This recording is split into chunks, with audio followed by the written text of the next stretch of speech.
I've got the Huawei Watch Fit 4 Pro, and I'll be showing you how to disable your phone notifications from your watch. So if you don't want to receive your phone's notifications on the watch, you can simply launch the Huawei Health app on your phone, tap on Devices, and then select your Watch Fit 4. And then you want to scroll down and tap on Notifications.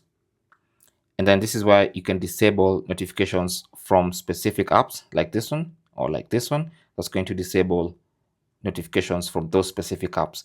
If you want to turn off all notifications from your watch, from your phone on your watch, you can just go ahead and turn notifications off completely. And now you'll no longer get your phone's notifications on the watch.